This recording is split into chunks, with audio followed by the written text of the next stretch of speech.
This 1996 Dodge Viper RT10 is a Frankenstein. You see, in 1996, Dodge came out with the second generation Dodge Viper GTS, but they still were making the first generation RT10 convertible. They wanted to upgrade it to the second generation, but they didn't fully do that until 1997. So instead, we get this kind of half model where it's got some parts from a first generation, some parts from a second generation, and some parts that were custom made just for it. Many Viper enthusiasts refer to this as the generation 1.5, and today we're going to talk about why it's so weird and what makes it a Frankenstein. My name is Breck, and you're watching The Chooches. All right, so before we get started, just want to give a shout out to my dad. This is his vehicle. Me and him both bought Vipers off the same gentleman in Michigan. I have a 1995 RT10. He bought this 96. We'll have a video coming out soon about the story of how we bought both of these for $38,000. If you come this way, we're just going to go over the modifications a little bit. So for starters, the engine bay has been powder coated blue. There's some billet accessories. There's quite a bit that's been changed in here. There's some headers on there as well. We'll put the full mod list on the screen here. Moving over to the wheels, these are off of a later second generation Viper, as well as some brakes off of a later third generation Viper. And then there's also some coilovers on the suspension.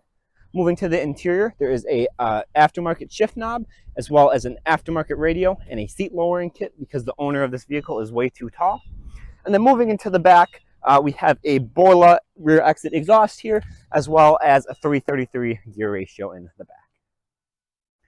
All right, so with this video, I'm actually just going to highlight the differences that make the 96 RT10 a little different. If you want to see a full Viper review, go to the link below. We'll have it plugged in here. We have a full Gen 1 1995 Viper review on the channel live now. All right, so for starters, one thing that did come from the second generation Viper was they removed the side exit exhaust. On the first gen, they had an exhaust that came out right here, and people notoriously burned their legs on it. So they did move the exhaust to the rear, which is from the second generation.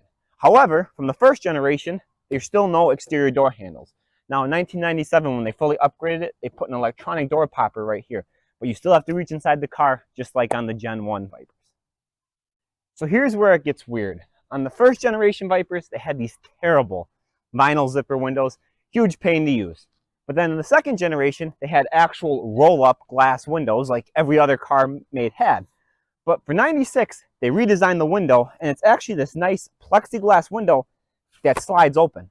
This is the way it should have been back in 1992 when they came out with the Viper. This is so much easier, and they only made 721 of these 96 RT10s. They were the only cars that had the side windows because by 97 that were like this. So by 97, they upgraded to the real actual glass windows. Very weird that they would go through all the effort to make a whole new window for a one-year car. So another unique thing with the 96 RT10 specifically was the colors. This car, which is white with blue stripes, was kind of the inverse of the typical 96 GTS blue with white stripes. Additionally, they had three other colors. This was the most common of the colors. They also had a black and silver, and they had a like Ronald McDonald special looking red and yellow, which is atrocious. But it was the car, believe it or not, that Rusty Griswold, or Mr. Papa Giorgio, wins in the Lampoon's Vegas Vacation movie, The More You Know. So, you know, in true The Chooches fashion, it is now sprinkling, and we're reviewing a convertible outside in 48-degree weather, and it's raining. Thank you, Wisconsin, for this wonderful... Look at the sun's out. It's beautiful out. But guess what? It rained 5 minutes ago. This is ridiculous. Now, outside of the color scheme, there was actually nothing else that was really that much different on the body.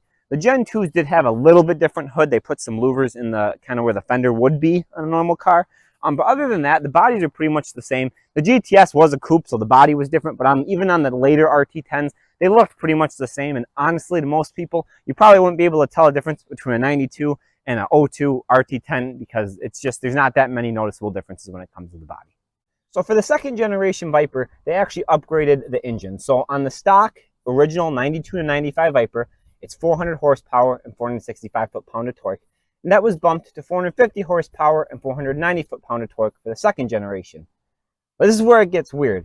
They still use the first generation engine on this, but it makes more horsepower. So this car is 415 horsepower and 488 foot-pounds of torque, which if you're a nerd like me, that's 1 foot-pound of torque for every cubic inch of displacement on an 8-liter V10. But it's just weird because they could have just went and put the new engine in, but they didn't want to just put the old engine in, and this was the only iteration of the Viper that had that power number. Now, like every Viper ever made, this 8-liter V10 is connected to a 6-speed manual transmission, and that power is sent to the rear wheels. Another kind of cool thing, we actually have a replica window sticker of this car. Back in '96, $65,600. Only options were air conditioning and a hard top, and you paid a $2,600 gas guzzler tax. Today's money, that'd be about $127,000 with inflation. So for the interiors, they were actually pretty similar with both the first and second generation Vipers. One thing that was different on the '96, they gave you a black dash rather than the kind of bad looking weird tan color they used to do. Then the other weird thing was the steering wheel. So this did not have an airbag, but the later GTSs, they actually did. In '97, they had an airbag, making this the last non-airbag car that Dodge or any of its sister companies ever made. Additionally, it's blue. And this wasn't some aftermarket weird thing. This was from the factory like this. And on the weird Ronald McDonald car, you had a red steering wheel. I don't know why they did this. And it's actually, I don't know if you can tell on the clip, this was actually supposed to be blue, but it's kind of faded away. And it also had a blue leather shifter. This one has been swapped out. But other than that, they really didn't change too much in the interior. And this is very similar between both models. All right, so here on the Chooches YouTube channel, we don't have a very good budget, so we have to use a little bit of child labor here. So this is my brother, Declan. He was my filming assistant today. And as being a great filming assistant, I just want to ask you, Declan, what's your favorite part about this car? I think it's the interior, because it's got really sleek design, and it's really complex, giving it the manual feeling. Very nice, very nice. All right, so because the owner of this car is 6'4", you put a 2-inch seat lowering kit in this, and you can't move the seat. So I'm gonna put a booster seat in this, so I can see over there the steering wheel enough that I don't feel like I'm gonna crash and die this thing. Yeah, this is how a man drives a Viper right here with his booster seat. Nice.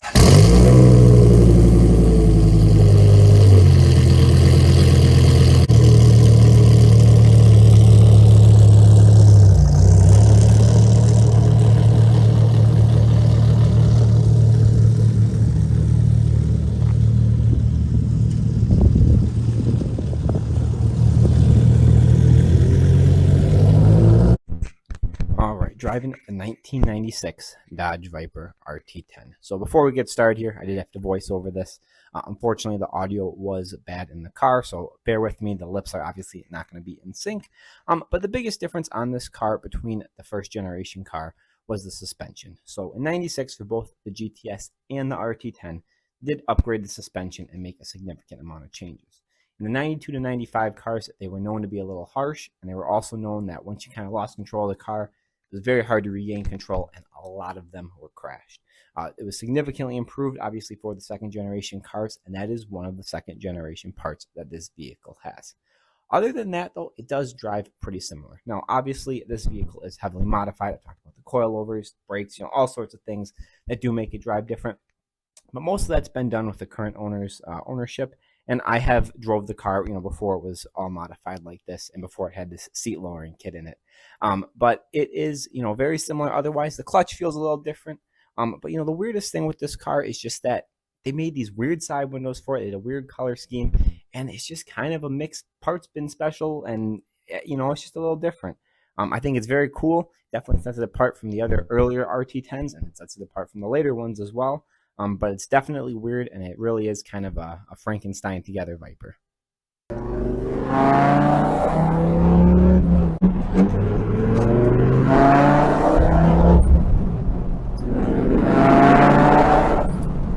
Does this thing have airbags? No! So those are all the things that make the 1996 Dodge Viper RT10 a Frankenstein. This is cool because it's a little unique from the other first generation, and it's not quite a second generation, making that perfect weird generation and a half. So if you guys enjoyed the video, please give it a like, give it a subscribe. Once again, thanks to my brother Declan for shooting this video for me, and we'll see you guys in the next video. My name is Breck, and this has been the Chooches.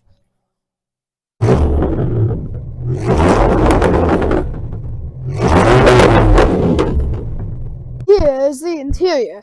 I like this. Okay. Just keep going. This is just a test run. Okay. One which is the blue with the white with the blue stripes. I already said the wrong color, so let's just Declan, take me to the Viper. Okay.